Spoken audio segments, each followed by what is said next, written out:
Évangile de Jésus-Christ selon saint Matthieu.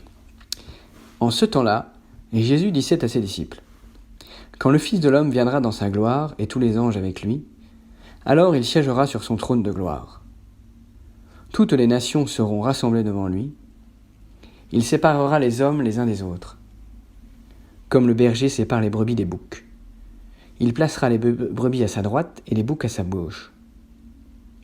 Alors le roi dira à ceux qui sont à sa droite : Venez, les bénis de mon Père, recevez en héritage le royaume préparé pour vous depuis la fondation du monde. Car j'avais faim et vous m'avez donné à manger. J'avais soif et vous m'avez donné à boire. J'étais un étranger et vous m'avez accueilli. J'étais nu et vous m'avez habillé. J'étais malade et vous m'avez visité. J'étais en prison et vous êtes venus jusqu'à moi. Alors les justes lui répondront : Seigneur, quand est-ce que nous t'avons vu ? Tu avais donc faim et nous t'avons nourri ? Tu avais soif et nous t'avons donné à boire ? Tu étais un étranger et nous t'avons accueilli ? Tu étais nu et nous t'avons habillé ?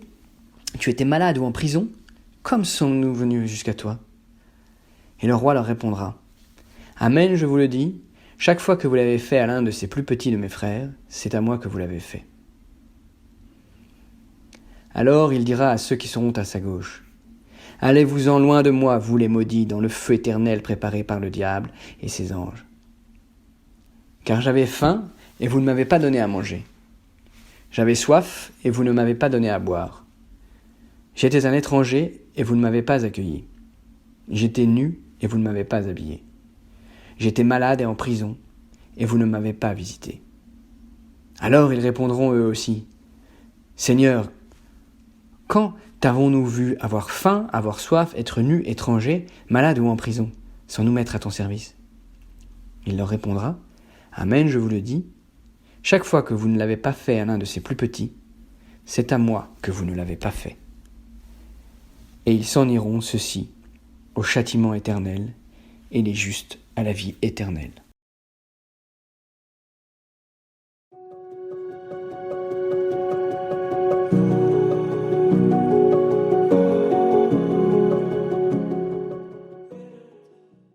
Bien souvent, dans l'Évangile, Jésus est vigilant à nous montrer les conséquences célestes de nos actions terrestres. Le passage que nous entendons aujourd'hui nous rapporte les dernières paroles de Jésus avant le récit de la Passion dans l'Évangile de Matthieu. Jésus est particulièrement clair. Ce que vous avez fait à l'un de ces plus petits de mes frères, c'est à moi que vous l'avez fait. Chaque fois que vous ne l'avez pas fait à l'un de ces plus petits, c'est à moi que vous ne l'avez pas fait.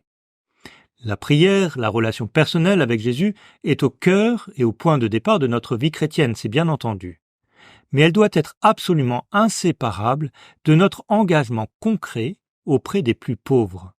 Peut-être même est-ce cet engagement auprès des petits qui va nous conduire à Jésus, comme ces justes de l'Évangile qui ont servi Jésus sans même s'en être rendu compte. Que ce temps de carême ne devienne pas comme une sorte de repli spirituel, mais bien un temps d'ouverture de notre cœur à nos frères, surtout aux plus petits et aux plus pauvres.